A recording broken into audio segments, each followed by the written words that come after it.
Hello everybody and welcome to another Doctor Who review. This time I'm reviewing a third Doctor story. It's The Frontier in Space.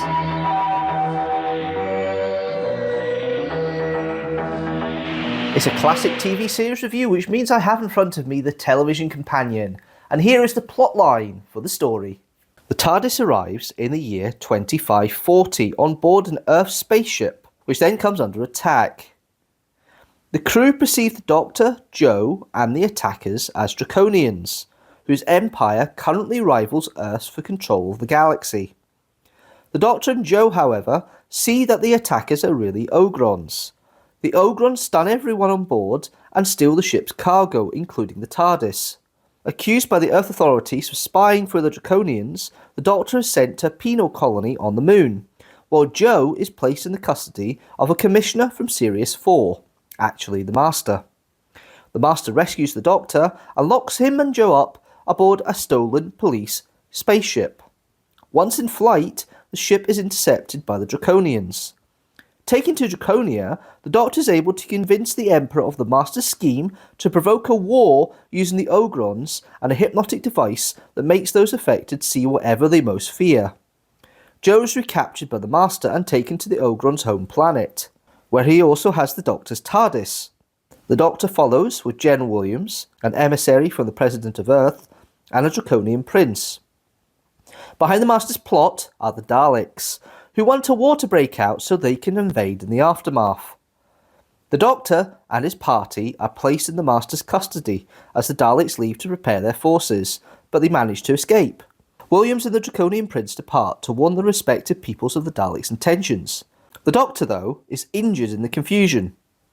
Jo helps him into the TARDIS, where he sends a telepathic message to the Time Lords.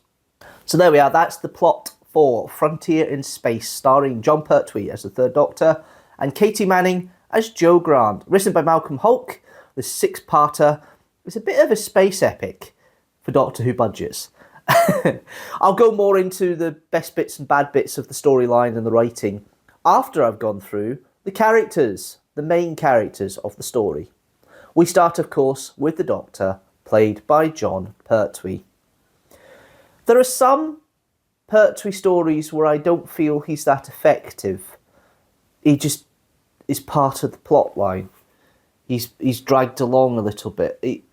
Sometimes I don't get the Doctor, played by Jon Pertwee, with some of the stories. There's others I like the Green Death, the Three Doctors. I think they're good stories. Inferno is one of the best stories he's in.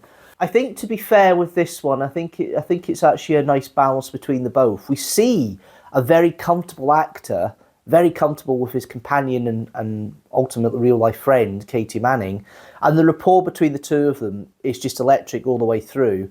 They spend a lot of time in prison cells, but it seems to be a very warm relationship between the Doctor and Jo. But in regards to the Doctor himself, it's very much the Third Doctor that I enjoy in the Green Death and in stories like the Three Doctors, the very intellectual, scientific Doctor. Pertwee's very good when it comes to trying to plead his case and trying to come across with that realism of trying to get people on his side. He's actually quite good at that. And there isn't too much action in this one. This one's a bit more limited in its action compared to some of the other stories. But it's a nice way it's played here. I think Malcolm Hulke understands the Third Doctor quite well. And because Malcolm Hulke is a good friend of Terrance Dicks, I think they work off each other in regards to that, because Terrance Dicks is a script editor for this. And I think it's a nice portrayal of the Doctor that we have here, and it works to Pertwee's strengths, and it makes the Third Doctor seem like a very important figure. He is dragged along a bit by events at times, but the relationship he has with Jo and the frisson he has with Roger Delgado's Master is absolutely fantastic. It really brings out the best of Jon Pertwee, the way the writing's done here and the way that Pertwee works against the other actors, and it's a very nice role. I like the element with the mind probe when Williams is trying to do a mind probe on the Doctor later in the story. He's telling the truth all the time about the Ogrons, but nobody believes him. But I love the fact that he's kind of like, you can do this, but it's going to be futile because I'm going to break the mind probe. And that the wry smile that the Doctor has on his face when the mind probe breaks, that's really good. And I really like that. It doesn't seem sadistic. It just seems like, I told you so. And it's really nice to see it. I quite like that element of it. But yes, no, I think Pertwee does well here as the Doctor and is very good in this story particularly. And you can see why he's high up there as the Doctor's for other people. He's middling for me. But I can see elements of why people love him as the Doctor in this story, definitely. We then have a very good compliment in Jo Grant. And I like the way that Jo is written to be not just a screaming character and a bit more Perils of Pauline. There's definitely intelligence there, and there's definitely a wiseness coming with Jo that seems to have developed a bit more since the Three Doctors. Because the Three Doctors are, but why, Doctor? By what, Doctor? But when, Doctor? This is where Jo Grant is showing the side that I think people endear to her. The rapport between her and Jon Pertwee is just absolutely fantastic. The way that the Doctor tells the stories, the way that Jo is quite willing to fool the Master when she's chatting away to the Doctor all that time when the Doctor's trying to escape from the cell when the Master locks them up and the Master's on autopilot in the control room. It's really interesting how that all works, and I think it's quite fun how that comes to play. I love the development that Jo is quite able to try and get out of things herself. She seems to try and want to get out of the prison on the Ilgrim planet, and is given a spoon which she digs out of. It's a bit silly being in a prison with soil. And then she tries to call for help for everybody, but it's a short-range radio. I think that's quite nice. And it shows Jo's intelligence. The last 2 episodes definitely showed Jo with a different side to her than just the, oh, Doctor, please protect me. Her independence streak, which we had through other stories that in here, but it's not so apparent sometimes, is certainly showing in this, and it's really nice. And the fact that she initially is scared of the Ilgrons initially with that fear center thing with the hypnotic device, but when the Master's trying to use it, she actually manages to get round his hypnotism and also the hypnotic device. I think that's really quite good, and I love the way that she's managed to learn and, grow, and you see a stronger and frankly better companion than this, and I really like the way that Katie Manning puts it across. It's really good, and I really think it's a great little acting role that she's put in front of us there. There's a lot of characters in this story. I'm just going to go with the ones that are just basically there for most of the serial. So we've got the President of Earth, played by Vera Fusek. It's very nice the way the President has done it. It's the fact the President of Earth is female, which is a very progressive thing for the time. There's other progressive things in the story, which I'll come back to in a minute. She plays it with a kind of... She's obviously a politician trying to balance between what the people of Earth are saying with this whole tension between the Draconians and Earth, and obviously her own opinions, knowing that she can't really start a fight. That is counteracted by General Williams, but Vera Fusek plays the role pretty well. There's not much character to her in that respect. She's more like a plot point, a plot device to help with the tension in the early episodes, but it's played very well, and I quite like it. Michael Hawkins does a better job as General Williams. I think General Williams is one of the more better side characters. He's a bit one-dimensional about the fact he wants to play his military card and make sure that the Doctor is found out to be a spy, and he's very anti-Draconian, which we find out the reason why later on, which I think is a nice little touch as well. It's an interesting characterization, and it's only when in the last 2 parts that we see the General Williams of the strong hero that he's trying to put himself across but doesn't actually quite do in the initial part of the story, because he seems like a big barking general who's very blinkered and doesn't want to actually take into facts and believe people. He has his own way, and that's it. He's set in that, and it's interesting how that's refined as the story goes on, and Michael Hawkins does a great job of it. The other characters in most of the story is the Draconian Prince, played by Peter Birrell. It's interesting because he does give the right portrayal of a different race, but it's alien enough to understand there's a different culture there and a different way of living, and it's a lovely way it's performed. And yeah, he can be a bit hot-headed, but then again, he is the Prince of the Emperor, who's played by John Woodnutt, which is a nice little cameo role he's done there. But going back to Peter Birrell, I love the nuanced performance here. It gives an idea, a greater depth to the whole culture of the Draconians, which we only ever see in this story. and I really do like the way it's been put across, and I think it's a great little acting role from Peter Birrell, and I think it's really nice. There wasn't much of them, but it was nice to see credited as some of the Ogrons. Stephen Thorne, who played Omega in The Three Doctors, and Azal in The Demons, who plays the first Ogron. The second Ogron is played by Michael Kilgareth, who is best known for being the cyber controller in Tomb of the Cybermen, and later the robot in Robot. And he was then the cyber leader or cyber controller again in Attack of the Cybermen, which I've already reviewed. So it's nice seeing those names there. And then we've got Michael Wisher doing his quite iffy Dalek voice. This is the Dalek voice you would have heard in Day of the Daleks originally, and it's a bit...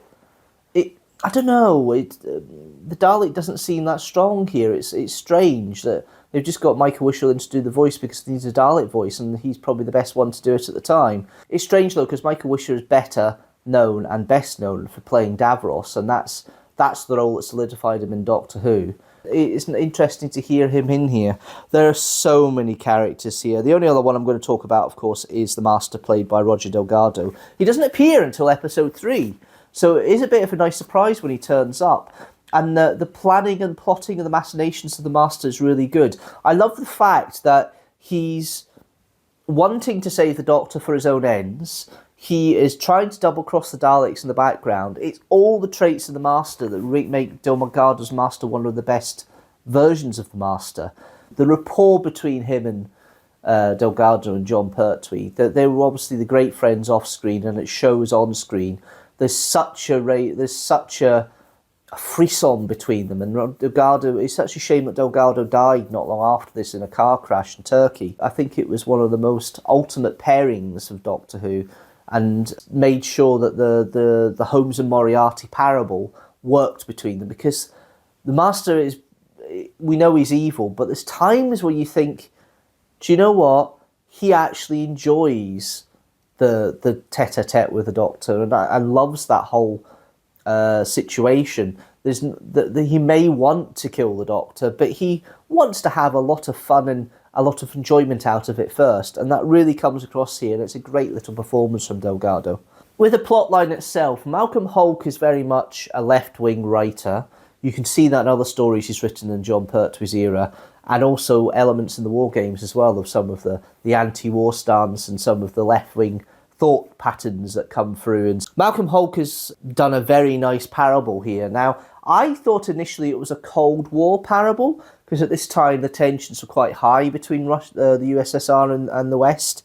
I think it's possibly more a colonial battle between, say, for example, Spain and Britain, or Britain and France. I think it's got more of a colonial parable, because you've got the Earth people, which are very obviously supposed to be the British side, and then, or the Western side. And then you've got the Draconians, who are classed as barbarians and misunderstood. But when you actually go into the culture of the Draconians more, you're thinking it's more like an empire clash than anything else, like a French empire clash or Spanish empire clash, more than actually anything different, because there's more similarities between the two empires than there are differences. And the tensions are being fed through this interesting plot line of a third party trying to put a spanner in the works. This third party, of course, is the Master working for the Daleks, and the Master's employed the Ogrons. It's really interesting, that whole web of intrigue between them. It's quite progressive in the production values, because you've got a female president of Earth, you've got a black newsreader, which I thought was interesting. I love the whole racial tension element that's in here, because there's also that racial fear as well between them. It's not just quite Cold War or Empire-based. It's hard to pin. I don't know if it is a Cold War kind of parable, or whether it's more, as I say, Empire battles, effectively, because there's a lot of similarity between the Draconians and the humans of Earth, and those two empires in that respect. It's just obviously the ambitions of each is different. It's a very interesting parable and story, the way it's been done, and I quite love the way it works out. Paul Bernard directed all the story apart from the very final moments, which David Maloney doesn't get a credit for properly. Or he does. Does he get a credit? I can't remember. But he did a little bit, because David Maloney directed the next story, which is Planet of the Daleks. So obviously there was a bit of interlinking between that, and that's how he came in. That's probably why the Daleks been involved as well to be like a lead up to the next story. But Paul Bernard does a very good job and very steady job. It's obviously a story that's maybe a bit elongated, but it's paced well enough to go back and forth. And I think it makes me think that maybe Malcolm Hulke was the reason why the War Games was paced so well for 10 episodes, because he was able to put that back and forth in better than Terrence Dicks could. It's interesting how that's worked out and how that's written here. But Paul Bernard does a very good job. I think production values are very middling for this time of Doctor Who. They've tried to keep to a couple of sets, really, for prison scenes. They've redressed the prison multiple times in this story. And the holding cell as well, they've redressed a couple of times. I think with the holding cell, what they've done with the holding cell that the Doctor and Jo are in half the time is it's shot at one angle on the spaceship when they first go on the cargo ship, and it's shot from the other side when they're on Earth and being custody. So it's interesting having that back and forth and that whole intrigue that builds over those 3 episodes up to the end of episode 3 is a lovely tension. It's a lovely setup, and it kind of revs the gear a bit more in the 4th episode, and the 5th and 6th episodes are really like a romp. The one criticism I will have about this, some of the cliffhangers, oh my goodness. The first one, you had an opportunity for the Ogrons coming in to have that as your surprise. That's 5 minutes before the end of the cliffhanger. So the story could have been elongated there. Oh, there's just so many cliffhangers in this that don't seem to work that well. I think the cliffhanger for episode 4, when the Doctor's trying to escape the moon colony and the air's been sucked out of the decompression chamber and there's no air in the tanks and the spacesuits, is actually quite good. That works quite well. But, oh my God, you're supposed to have an adventure that builds up to cliffhanger every week. And I think they failed in this here. I think the edit and the cut is not quite right. Because some of these cliffhangers are like, what? That's the end? Whoa, hold on a minute. That wasn't a cliffhanger. That was just like, oh, we'll just stop a sentence there. And we go, what? Okay, hang on. Have we missed the episode there? So that kind of production was not quite right. I think the script was maybe not quite written as the way it should be. It would work as 45-minute episodes. I think there's enough pacing in there to do that. But for 25 minutes, it doesn't. The cliffhangers don't hit, and that is probably the biggest downside of the story. But it is an interesting and enjoyable story to watch.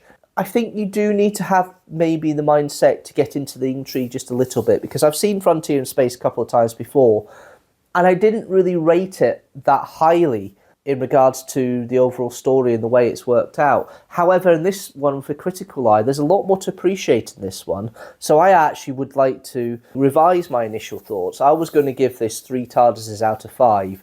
I think it's justified in being a very high 3.5 TARDISes out of 5. Okay, let's see how that story stands with the rest of the Doctor Who era for the 3rd Doctor, and also all the TV stories I've reviewed so far as well. Frontier in Space sits in with 3 other 3rd Doctor stories reviewed so far. They are The 3 Doctors, The Sea Devils, and Invasion of the Dinosaurs. The lowest rated 3rd Doctor story so far is The Monster of Peladon with 3 TARDISes out of 5, and the highest rated story of the 3rd Doctor era is Inferno with 4.5 TARDISes out of 5. Overall, for all the TV stories that have been reviewed so far, 2 stories are still at the bottom with 2.5 TARDISes out of 5. They are Time Lash and Sleep No More. And at the top, including Inferno at 4.5 TARDISes out of 5, there are 6 other stories that rate the same. They are The Happiness Patrol, The Day of the Doctor, The Caves of Androzani, The Tomb of the Cybermen, Dalek, and The End of Time. That's it from me. Thank you very much for watching this Doctor Who review. Tell me what you think about Frontier in Space. Leave a comment down below. Did you like it? Leave a comment down below. Do you not like it? Leave a comment down below. And if you like this video, please like it, share it with the hashtag teamstructor, and don't forget to hit that subscribe button and the notifications bell so you know when a new video comes out. Schedule is every second Sunday at 4 PM GMT, and that's when I'm back in 2 weeks' time with my review of The Hungry Earth Cold Blood, the Matt Smith 11th Doctor story. Hopefully you can join me for that, but until next time guys, thank you very much for watching, and do you know what? I'll see you later.